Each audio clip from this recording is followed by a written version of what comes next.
Praise the lord. Good morning. మన ప్రభువును ప్రియ రక్షకుడైన దేవుని నామమున మీ అందరికీ కూడా ఉదయకాల శుభములను తెలియజేస్తూ ఉన్నాను. అందరు బాగున్నారా? దేవుని శాశ్వతమైనటువంటి కృప, ఆయన నిత్యమైనటువంటి సన్నిధి ఎల్లప్పుడూ మీతోనూ మీ కుటుంబాలలోనూ నిలిచి ఉండునుగాక. నా ప్రియమైన దేవుని బిడ్డలారా, యేసుతో అనుదిన ఆత్మీయ ప్రయాణం నాతో పాటు అనుదినము కొనసాగిస్తూ అనుదినము దేవుని వాక్యములో మీరందరూ కూడా బలపరచబడుతున్నందుకే దేవునికి మహిమ కలుగునుగాక. నేటి దినవాక్యము 2వ దినవృత్తాంతముల గ్రంథము 33వ అధ్యాయము 12వ వచనము. అతడు శ్రమలో ఉన్నప్పుడు తన దేవుడైన యెహోవాను బ్రతిమలాడుకొని తన పితరుల దేవుని సన్నిధిని తన్ను తాను బహుగా తగ్గించుకొని దీవించబడెను. హల్లెలూయా. నా ప్రియమైన దేవుని బిడ్డలారా, ఈ చదవబడినటువంటి లేఖన భాగములో మనష్షే అనేటువంటి ఇజ్రాయేలు రాజు గురించి రాయబడి ఉన్నాయి. మనష్షే దేవుని మాట వినకుండా తన ఇష్టానుసారముగా ప్రవర్తించి దేవునికి కోపము తెప్పిస్తాడు. అందువలన అతడు తన శత్రువుల చేతికి చిక్కిపోతూ ఉంటాడు.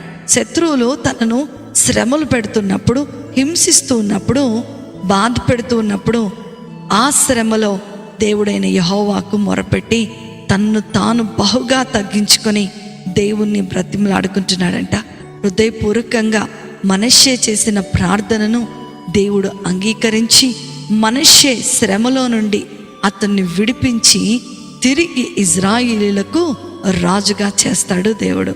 అందుకనే దేవుని యొక్క లేఖనాలు గనక మనం చూసుకున్నట్లయితే, నీ దేవుడైన యెహోవా కనికరము గల దేవుడు గనక నిన్ను చేయి విడువడు, నిన్ను నాశనము చేయడు, తాను నీ పితరులతో ప్రమాణము చేసిన నిబంధనను మరచిపోడు అని రాయబడి ఉంది.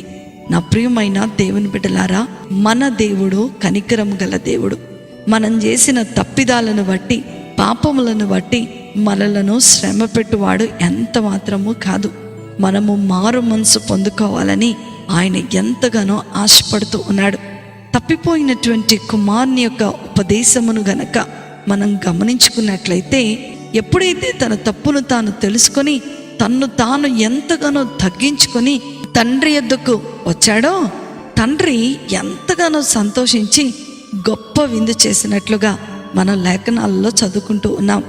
నా ప్రియమైన దేవుని బిడ్డలారా, మనము కూడా ఆ కుమారుని వలె మనలను మనం తగ్గించుకొని దేవుని సన్నిధిలో ప్రార్థించినట్లయితే ఆయన కనికరము మనపై చూపించి మనలను నీతిమంతులుగా చేస్తాడు.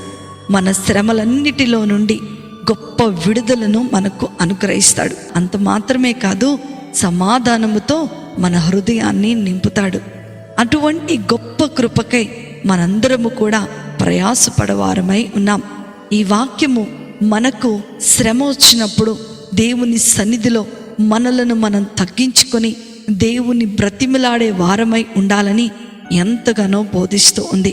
కనుకనే నా ప్రియమైన దేవుని బిడ్డలారా, ఈ రోజంతా కూడా ఈ వాక్యాన్ని ధ్యానిస్తూ దేవుని కనికరము పొందుకుందాం.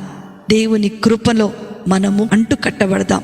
మనము దేవుని యొద్దకు తగ్గింపుతో వచ్చినట్లయితే మన శ్రమలన్నిటిలో నుండి ప్రభు గొప్ప విడుదలను మనకు అనుగ్రహించబోతున్నాడు. అట్టి కృప, ధన్యత, ఆశీర్వాదము వాక్యం వింటున్న దేవుని పిల్లలైన మీ అందరికీ అనుగ్రహించబడును గాక. ఆమేన్. ప్రార్థన చేసుకుందామా?